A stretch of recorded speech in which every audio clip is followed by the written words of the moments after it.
The Prince taking on the publisher over phone hacking. Harry's life, as told by the tabloids, is scrutinised in the High Court.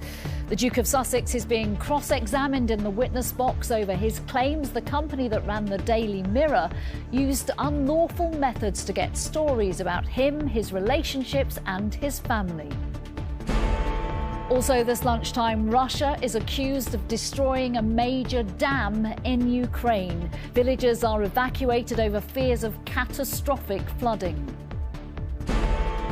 An ITV boss defends the company's duty of care while criticising the editor of this morning's response to accusations the show has a toxic culture. I wouldn't endorse what he said. I'd certainly say it was extremely ill-judged to say what he did. Ban disposable vapes. Now paediatricians are calling for urgent action from the government to protect children from using them. And honouring the veterans who helped turn the tide of World War II on this, the 79th anniversary of the D-Day landings. I nearly choked up. It's a very emotional atmosphere, this whole place.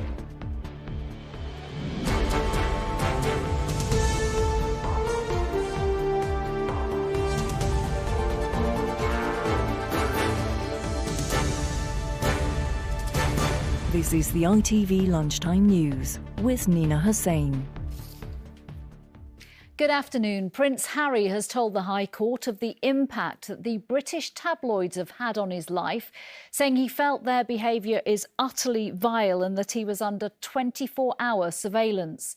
The Duke of Sussex is in court trying to prove Mirror Group newspapers used unlawful methods to get stories about him. It's the first appearance of a senior royal in the witness box for more than a century. In his witness statement released today, he said his decision to step back from his royal role was in large part due to constant intrusion. Geraint Vincent on the Prince versus the publisher. At the High Court in London, a prince arrives to set out his case against the newspaper group. Emerging from a blue Range Rover and shadowed by security guards, Harry said good morning to the banks of photographers and walked briskly into the Rolls building to court number 15, where he went into the witness box shortly after 10:30. He presented a written statement to the court. I genuinely feel that in every relationship I've ever had, it said, be that with friends, girlfriends, with family or with the army, there's always been a third party involved, namely the tabloid press. The tabloids have known the challenges and mental health struggles that I have had to deal with throughout my childhood and adult life, and for them to then play on that and use it to their own advantage, I think is, well, criminal. Then there was testimony about his experience of how his voicemail was hacked. The Prince says that this was one of the ways the Mirror found out private information about him. I remember on multiple occasions hearing a voicemail for the first time that wasn't new. But I don't remember thinking that it was particularly unusual. I'd simply put it down to perhaps a technical glitch, as mobile phones were still relatively new back then. The statement referred at length to Harry's relationship with his former girlfriend, Chelsea Davy, and the effects hacking had on their lives. Our circle of friends became smaller and smaller, Harry says. I remember finding it very hard to trust anyone, which led to bouts of depression and paranoia. Of course, now that we know that this information was invariably obtained by unlawful means, these friendships were lost entirely, unnecessarily, which is a matter of huge regret for me. Then there is a direct accusation made of Piers Morgan, who was the editor of the Daily Mirror for much of the time Harry says his phone was hacked. As a result of the claim he's making, says the Prince, both me and my wife have been subjected to a barrage of horrific personal attacks and intimidation from Piers Morgan, presumably in retaliation and in the hope that I will back down before being able to hold him properly accountable for his unlawful activity towards both me and my mother during his editorship. Harry is bringing hefty accusations before the High Court. That he regards the tabloid press as guilty of criminal behaviour is well known. But what he must do here is convince a judge. Geraint Vincent, ITV News. Let's go live to the High Court now and join our correspondent Rebecca Barry, who is covering the case. Rebecca, what's your assessment of what the court has heard so far? Well, courtrooms are often quite hushed, restrained places, but not Court 15 of the Royal Courts of Justice today. As we waited for Prince Harry to enter that witness box, the atmosphere was genuinely charged. Journalists were furiously typing. It was hard to hear him as he stated his name, Prince Harry, and swore an oath on the Bible. This was a moment not only in history, but a moment of deep personal significance for a man who says that he has experienced frenzied intrusion from the press since he was a child. It was suffocating, he says, and led to his paranoia and depression. He seemed quite nervous and hesitant at times in the witness box as he was cross-examined about the articles by Mirror Group newspapers allegedly sourced from unlawful information gathering. And there was one particularly awkward moment where he was questioned about his drug taking when he was a teenager. It was put to him that that was in the public interest. Prince Harry replied, there's a difference between the public interest and what interests the public. But the words of his 55-page witness statement are bold and unwavering. He says that he is determined to hold those responsible accountable for their vile and entirely unjustified behaviour. I find it particularly striking that he singles out former Daily Mirror editor Piers Morgan for criticism. He says that he accuses him of earwigging on Princess Diana's private messages, and the Prince says that makes him feel physically sick. Mirror Group newspapers deny there was any phone hacking involved in this case, but in one particularly emotive line in his witness statement, Prince Harry says that how much more blood will stay in their typing fingers before someone can put an end to this madness. It is clear Prince Harry is determined to be that someone. Rebecca Barry, thank you very much. Thank you. And you can follow continuing coverage of Prince Harry appearing at the High Court over on our streaming service, ITVX. Russia has been accused of destroying a major dam in the south of the country that could lead to thousands becoming homeless. Residents in nearby villages have been ordered to gather essentials and leave their homes after the explosion in the early hours. The hydroelectric dam is in the Hossain region of southern Ukraine. President Zelensky says they are doing all they can to save people from flooding. Our correspondent John Ray has the latest.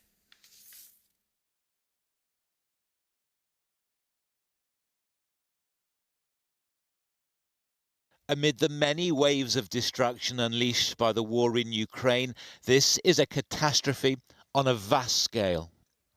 It is an unstoppable tide, and in its path lie scores of towns and villages, farmland and battlefields. Mines apparently detonated by the rising water. Here, the mighty Dnipro River is also a front line, and both sides blame each other for the devastation. A state of emergency has been declared in the Russian-controlled town of Novokakhovka, the streets already submerged. This Russian-appointed governor said a Ukrainian missile strike had destroyed the dam. But meeting with ministers in emergency session, President Zelensky said it was the work of Russian terrorists. The British Foreign Secretary is also in Kyiv. Clearly there is an ongoing situation here. There is a risk to life because of the flood risk, and I know the Ukrainian authorities will be working on this intensively. But of course, this is only happening because of Russia's invasion of Ukraine.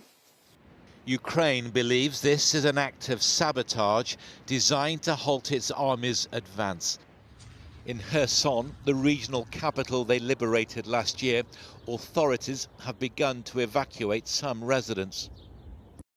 But most at risk is land on the southern bank of the river, occupied by Russian forces. It also threatens drinking water supplies to Crimea, Russia's most prized conquest. Upstream is the Zaporizhia nuclear power plant, which relies on water from the dam's reservoir to cool its reactors. So far, international monitors say there is no immediate cause for alarm. But it is clear the consequences for human life and the wider environment could continue long after the war has ended. John Ray, ITV News.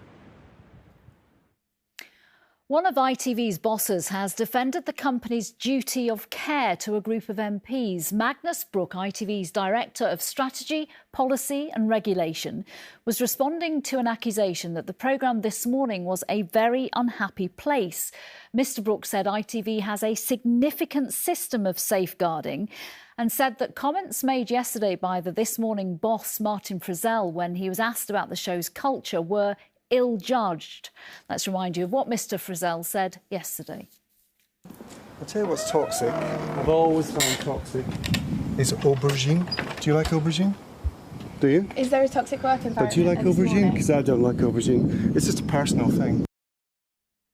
Our political correspondent Carl Dinham was watching today's meeting of the Culture, Media and Sport Committee and joins me now. Mr Brook questioned this morning about Mr Frizzell's comments this morning and ITV itself.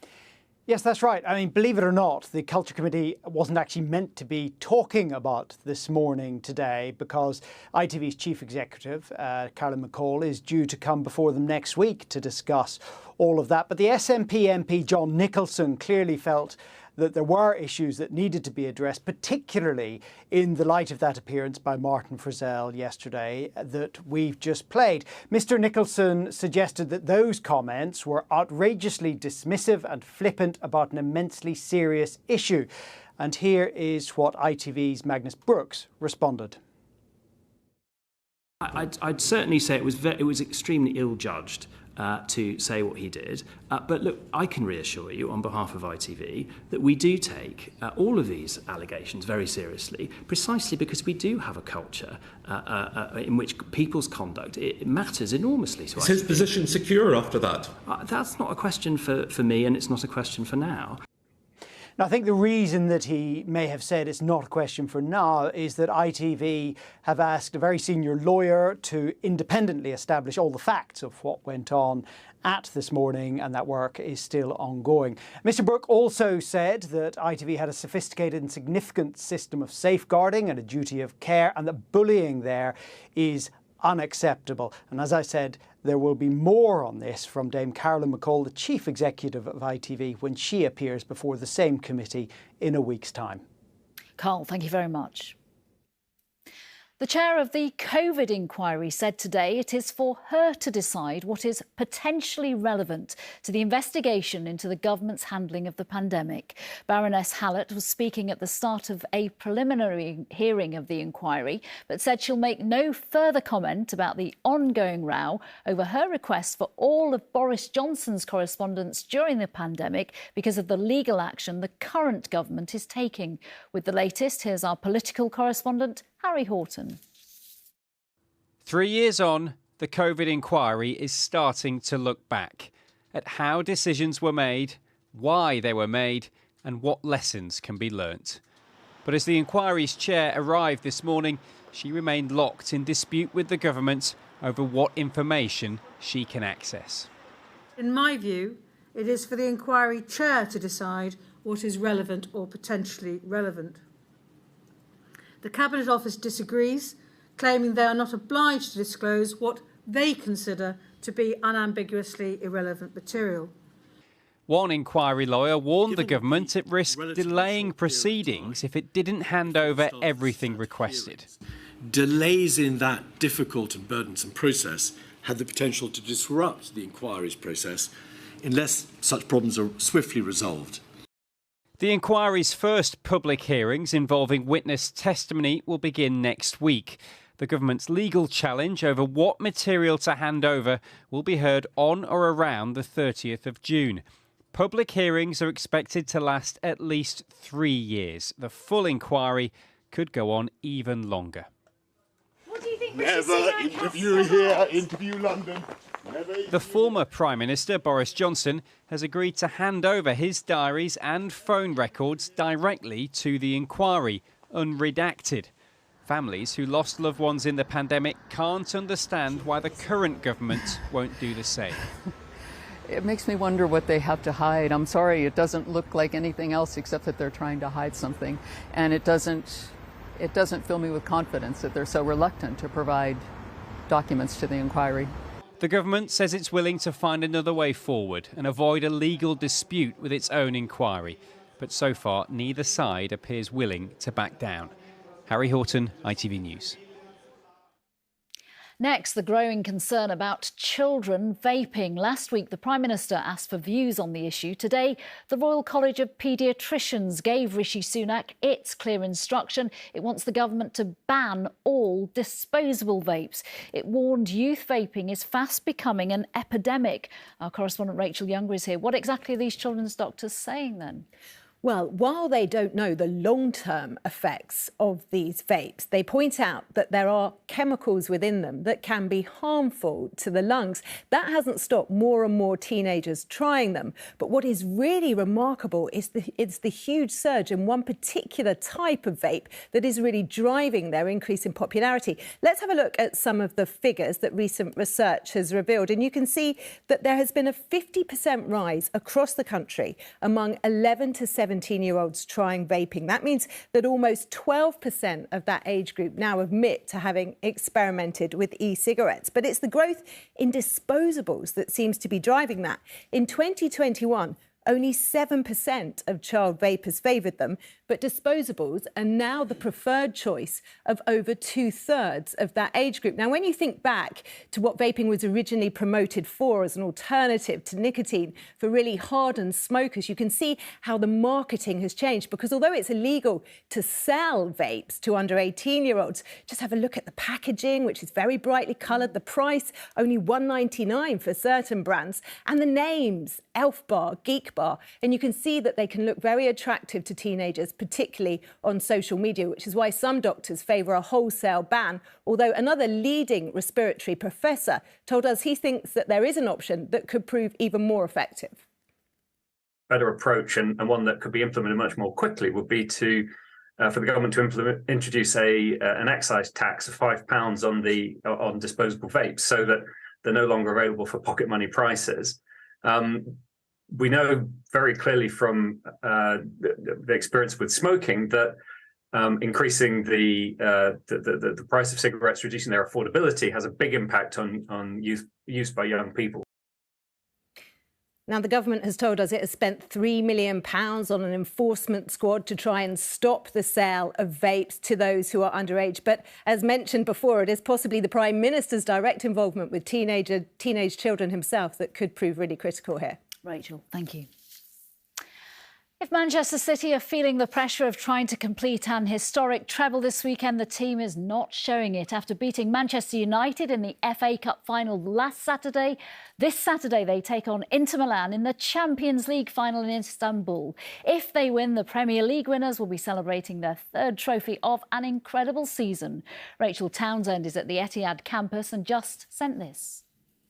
Well, Manchester City's players enjoying a very relaxed training session here this lunchtime. We can hear lots of camaraderie between players and coaches. It comes, of course, just 3 days after FA Cup victory and that win over neighbours Manchester United. And before that, City clinched the Premier League title. They have had another incredible season domestically, but it is, of course, that Champions League title that still eludes them. And European glory would really cement City's place among the footballing elite. Now, the squad fly out to Istanbul in the next day or two ahead of that game against Inter Milan on Saturday evening. Interestingly, boss Pep Guardiola has said that this club doesn't suit overexcitement.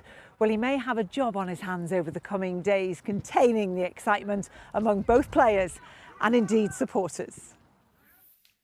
Rachel Townsend there. Finally, this lunchtime, D-Day veterans have returned to Normandy to honour and remember their fallen brothers on the 79th anniversary of the landings. Sally Biddulph on the people paying tribute at services today. More than 22,000 names are etched into the stone at the British Normandy Memorial, overlooking Gold Beach, where many lost their lives. The coast of the D-Day landings is once again the focus of remembrance 79 years on. Services have already begun across Normandy, paying thanks to the few remaining veterans. French schoolchildren welcoming the men who liberated their grandparents and great-grandparents. The main services are all taking place today, a time for veterans to remember and reflect. Stan Ford was just 19 on an escort ship out at sea and saw the landings firsthand. A feeling that we weren't going to lose this war with the amount of firepower that was going to be approaching the coast of France. No, a feeling of confidence in the duties and the things that was going to be what we had to look forward to. Such bravery shown by so many not knowing what lay ahead. Those who survived the landings faced intense fighting as they pushed through northern France. And we got cut off. We were supposed to be doing a job in no man's land. The information was wrong. It was behind jury lines. They let us through, sealed it off. And 16 of our 30 got back. 5 of us got captured. As I understand it, 9 got killed. Ken has written a poem for today's service, another act of courage to read it out in such poignant surroundings. It's a very emotional atmosphere, this whole place. Wonderful job they've done to record the lads. Next year will be another milestone, the 80th anniversary of D-Day, and both Stan and Ken intend to be here. Yes, we will. Well, we've got our fingers crossed. Sally Biddulph, ITV News. That's it this lunchtime. The latest Where You Are is next. Mary is here with the ITV Evening News at 6:30. From everyone here, bye-bye.